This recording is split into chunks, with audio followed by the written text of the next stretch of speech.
যে একজন বন্ধুকে নামাজি বানাতে পারলাম, জীবনের সবচেয়ে বড় সম্পদ আপনার।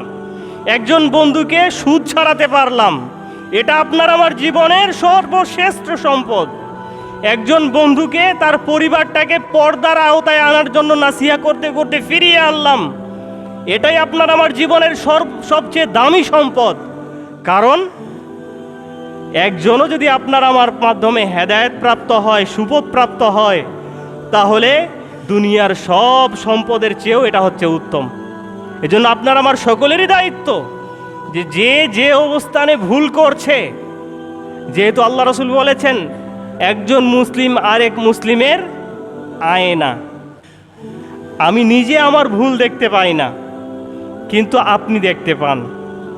এজন্য মার্জিত ভাষায়, সুন্দর ভাষায় যেটা করলে কারো মানহানি হবে না, সেভাবে তার ভুলটা সংশোধন করে দিতে হবে। এটা সকলের দায়িত্ব।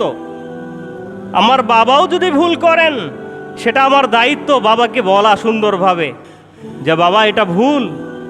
বাবা বলে যে যা বলবে তাই ঠিক, হুজুর বলবে যে যা বলবে তাই ঠিক, এমনটি না। ভুল হলে সংশোধন করতে হবে। তাসবিহুল রিজাল ওয়া তাসফিক লিন নিসা।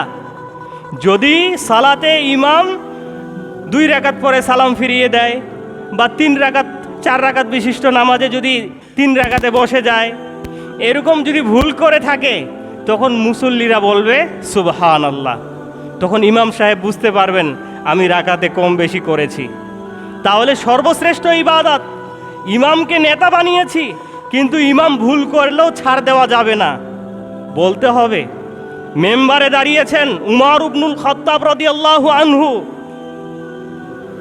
একজন আরবের লোক।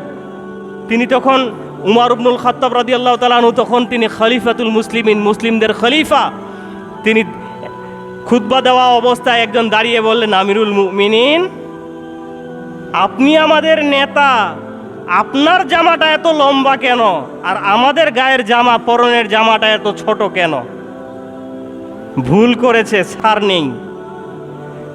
তখন উমর রাদিয়াল্লাহু তাআলা আনহুর ছেলে আব্দুল্লাহ বলল, বাবার পক্ষ থেকে উত্তরটা আমি দেই। দাও। যে আমার বাবা তো আমাদের আমির, খলিফাতুল মুসলিমিন, মুসলিমদের নেতা, খলিফা। তার ছোট জামা, ছোট কাপড়, এটা তার জন্য মানায় না। এজন্য আমার ভাগেরটা আমি আমার বাবাকে দিয়ে আমার বাবারটা লম্বা করে দিয়েছি। তাহলে ভুল করলে সেটা যেই হোক, সেটা সুন্দরভাবে সাবলীল ভাষায়, কারো মানহানি হবে এমন না করে আমাদেরকে ধরে দিতে হবে। এটা ইসলামের নির্দেশনা, এটা ইসলামের নির্দেশনা। তাহলে আমরা বলছিলাম যে আমাদের দ্বারা যদি কেউ সুপথ প্রাপ্ত হয়, এটা দুনিয়ার সব সম্পদের চেয়ে আপনার আমার জন্য উত্তম হবে, যদি আমরা কাউকে তার ভুল ধরিয়ে তাকে যদি আমরা সঠিক পথে নিয়ে আসতে পারি।